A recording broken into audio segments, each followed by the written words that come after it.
Okay, in this video, we'll take a look at how you can create graphic novels and videos that accompany the graphic novel using NotebookLM. So, as a former history teacher, this is something I really wish I would have had when I was full time in the classroom. So, this is a fourth grade example, but this process and the skills can be applied to any grade level or content. So we'll start here by going in notebook. I've created this notebook here. It was about the California Gold Rush. I only have one source here that I provided. Again, you can provide up to 50 sources in each notebook. So once you have your sources set up and you check mark the sources that you want to use, if you come over here to slide deck and you put this specific prompt, if you say create a completed and readable graphic novel about, in this case here, the California Gold Rush. See, what you're going to do is this is what you're going to type every time, and then you provide the actual details that you want to include at a, in this case, fourth grade reading level. So then you would click generate. Now, I've already created one, so we're not going to have to wait the time for it to create. It takes about somewhere between 5 and 10 minutes for it to generate the graphic novel slide deck. I'm going to go ahead and close this because I've already have one built one right here. This is what it will look like once it's been built. Click here, and you click on these little arrows to open this up full screen. And again, this is a completed and readable graphic novel about the California Gold Rush. So if we click right here, we can see the prompt that I used to create this.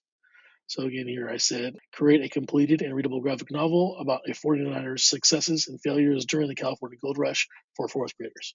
So you see my prompt there. So I can go through each one. And look how dynamic each slide is. It reads just like a graphic novel. So imagine bringing to life any concept that you're trying to teach in a very engaging format. And usually somewhere between 10, 15 slides is usually where this ends up in length. If you find one where you'd like to revise, again, you can't click on any of this and change it, but you can click revise and then explain the change that you would like. If you want to remove some text or part of the image, you explain right here for slide 12 what you would like to change, and then you would hit change generate, and it will regenerate the entire slide deck with that one slide change, and you can repeat that process for each slide until you have a completely customized slide deck. But once you have it all created, 3 little dots right here, you want to click download a PowerPoint, again right here, download PowerPoint, and you're going to download that to your computer. And then what you will do is you're going to want to upload this into Google Drive. So let me show you a quick little Google Drive trick that's going to make converting this to slides a lot quicker. You may be wondering why it doesn't go to slides. Again, Google is in the process of making convert to slides one of your options. They have not. They're still working on that right now. So this is a trick to help you make this process a little easier. So just one time and you're set for life. Go to settings, scroll down, and make sure this button right here is checked. Convert uploads to Google Docs editor format. That means when you upload a PowerPoint, it automatically becomes Google Slides in your drive. So now that I have that set, but again, that's just a quick little tip right there. So now that I have Drive open, I'm gonna go to New, File Upload, and we're gonna find in my files, my downloads, there is the sketchbook that they created, or the slide deck. Click Open, and it's gonna upload that into Google Slides, and it's gonna then be converted automatically into Google Slides format.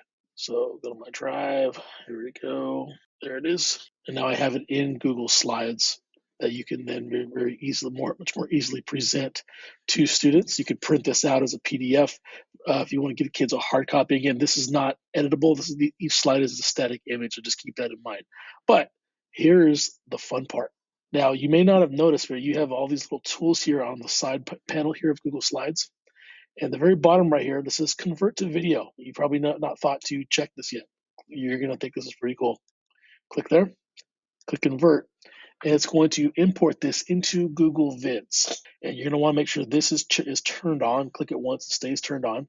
If you select which slides that you want, in this case, I'm going to leave them all, they're automatically all selected. When I click import, watch what happens. It's going to import each slide into a scene as its own scene in Google Vids with background music and an AI voiceover for each slide. So that instead of having just a hard copy or a slides version of your graphic novel, you will also now have a video version. So let's go ahead and check this out here. So it's usually somewhere between 2 and 3 minutes is the average length here. So if you click over here on the right, it says voiceover. You can see what it's going to say for each one. I'm going to go ahead and click play.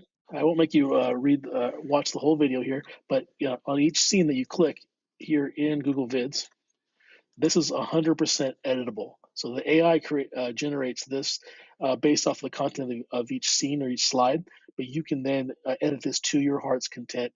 And every time you make a change, just click update right here, and it updates that scene. So if you want to make it longer, you want to change some of the language, or if you hear that it makes a mistake in the pronunciation, go ahead and make those changes, click update, and then once you have your entire video set, you'll just come here to File, Download as MP3.